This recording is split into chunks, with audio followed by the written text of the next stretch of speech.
Do you know what betrayal sounds like? It's not a scream.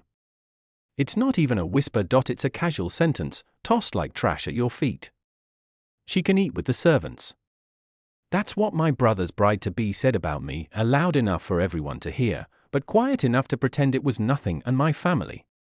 They sat frozen, like statues carved out of cowardice. Not one of them stood for me. So I stood for myself. Growing up, they called me the quiet one. My brother, Adrian, got the spotlight. The heir, the golden boy, the one they paraded around at family dinners, and me. I was background music, pleasant enough, but never the main song. They thought silence meant weakness. What they never understood is that silence is a weapon. The one who listens collects the sharpest truths, and I had been collecting for years. When Adrian announced his engagement, I smiled. Played the dutiful sister. Bought the dress, toasted the champagne, rehearsed the lie, and when I hugged his fiancée, Celeste, her perfume clung to me like poison. I felt it in her smile. Too perfect. Too rehearsed. That's when I knew this wasn't love. It was acquisition. I tried to convince myself I didn't care. Until I heard her. She doesn't deserve anything. Let her eat with the servants. She thought I wasn't listening. But remember what I said? The quiet ones always hear. That night, I didn't cry. I didn't scream. I sat at my desk, pulled out a pen, and began writing. A list. My brother's dependencies. My parents' debts, the fragile balance of their empire, and at the top, the deal.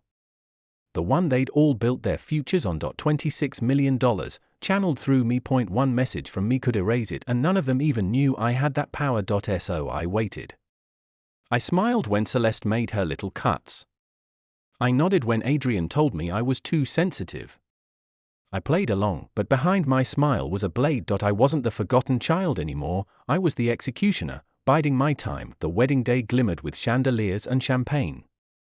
The air was heavy with laughter, like it was borrowed, like none of them realized their whole world was already burning. And then it came, the words. She doesn't deserve anything. Let her eat with the servants. This time, she made sure I heard, and that was her mistake. I reached for my phone.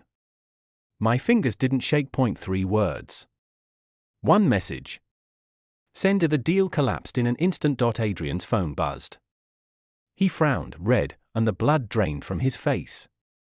His knees buckled. My mother's glass slipped from her hand, shattering across marble. My father's eyes met mine, and for the first time in my life, he saw me. Celeste opened her mouth, her painted smile breaking apart, but no words came. And me. I didn't raise my voice. I didn't explain. I simply walked away. The sound of my heels echoed louder than their panic behind me. Their empire crumbled. Weeks later, the fallout was complete. Investors fled. Adrian sat hollow-eyed in boardrooms, unable to explain how everything vanished overnight. Celeste lasted 3 months before she walked out with nothing but jewelry she couldn't pawn fast enough. And my parents. They called. They begged. But silence was my final gift to them. You see, the satisfaction wasn't in their ruin. It was in my freedom. They spent their lives telling me I didn't deserve a seat at their table. So I didn't just walk away. I burned the table down, and here's the truth I want you to remember. The quiet ones, the overlooked, the dismissed, we are the ones you should fear the most, because when we finally rise, we don't just take a place at the table, we take everything. Tell me, if you were in my shoes, would you have done the same?